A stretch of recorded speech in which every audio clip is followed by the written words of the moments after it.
بسم اللہ الرحمن الرحیم۔ السلام علیکم ورحمۃ اللہ وبرکاتہ۔ حضرت عمر رضی اللہ عنہ ایک مرتبہ چند صحابہ کی جماعت کے ساتھ بڑے ضروری کام سے تشریف لے جا رہے تھے۔ راستے میں ایک بڑھیا ملی جن کی کمر مبارک بھی جھک گئی تھی اور لاٹھی کے سہارے سے آہستہ آہستہ چل رہی تھیں۔ حضرت عمر رضی اللہ عنہ سے فرمایا، قف یا عمر، اے عمر ٹھہر جا، کہاں لپکا جا رہا ہے؟ حضرت عمر رضی اللہ عنہ ٹھہر گئے اور بڑھیا لاٹھی کے سہارے سیدھی کھڑی ہو گئیں اور فرمایا، اے عمر، میرے سامنے تیرے اوپر 3 دور گزر چکے ہیں۔ ایک دور تو وہ تھا کہ تو سخت گرمی کے زمانے میں اونٹ چرایا کرتا تھا اور اونٹ بھی چرانے نہیں آتے تھے۔ صبح سے شام تک حضرت عمر رضی اللہ عنہ اونٹ چرا کر آتے تو باپ خطاب کی مار پڑتی تھی کہ اونٹوں کو اچھی طرح چرا کر کیوں نہیں لایا۔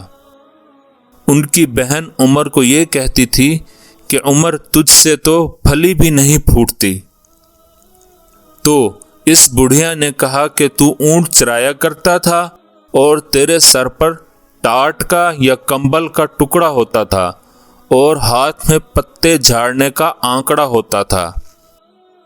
دوسرا دور وہ آیا کہ لوگوں نے تجھے عمیر یعنی چھوٹا عمر کہنا شروع کیا، اس لیے کہ ابو جہل کا نام بھی عمر تھا۔ اس کی طرف سے پابندی تھی کہ میرے نام پر نام نہ رکھا جائے۔ گھر والوں نے حضرت عمر رضی اللہ عنہ کے نام میں تصغیر کر کے عمیر کہنا شروع کر دیا تھا۔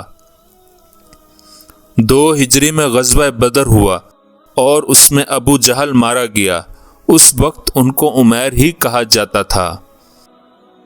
بڑھیا نے کہا کہ اب تیسرا دور یہ ہے کہ تجھے نہ کوئی عمیر کہتا ہے نہ عمر، بلکہ امیر المؤمنین کہہ کر پکارتے ہیں۔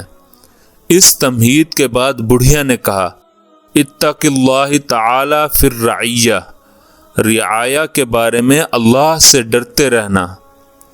امیر المؤمنین بننا آسان ہے مگر حق والے کا حق ادا کرنا مشکل ہے۔ کل حقوق کے بارے میں باز پرس ہوگی، لہٰذا ہر حق والے کا حق ادا کرو۔ حضرت عمر رضی اللہ عنہ زارو قطار رو رہے ہیں، یہاں تک کہ داڑھی مبارک سے ٹپ ٹپ آنسو گر رہے ہیں۔ صحابہ کرام جو ساتھ تھے انہوں نے بڑھیا کی طرف اشارہ کیا کہ بس تشریف لے جاؤ۔ حضرت عمر رضی اللہ عنہ کے رونے کی وجہ سے زبان بھی نہ اٹھ سکی، اشارہ سے ہی منع فرما دیا کہ ان کو فرمانے دو جو فرما رہی ہیں۔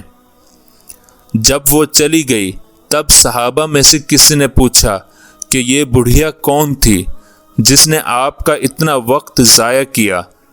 حضرت عمر رضی اللہ عنہ نے فرمایا کہ اگر یہ ساری رات کھڑی رہتی تو عمر یہاں سے سرکنے والا نہیں تھا سوائے فجر کی نماز کے۔ یہ بی بی صاحبہ خولہ بنت ثعلبہ ہیں جن کی بات کی سنوائی 7ویں آسمان کے اوپر ہوئی۔ اللہ کی قسم، عمر تو زیادہ اس کی بات سننے کا حقدار ہے۔ حق تعالی نے ارشاد فرمایا، بے شک اللہ نے اس عورت کی بات سن لی جو اپنے شوہر کے معاملے میں آپ سے بحث کر رہی ہے اور اللہ کی بارگاہ میں شکایت کرتی ہے، اور اللہ تم دونوں کی گفتگو سن رہا ہے۔ بے شک اللہ خوب سننے والا اور خوب دیکھنے والا ہے۔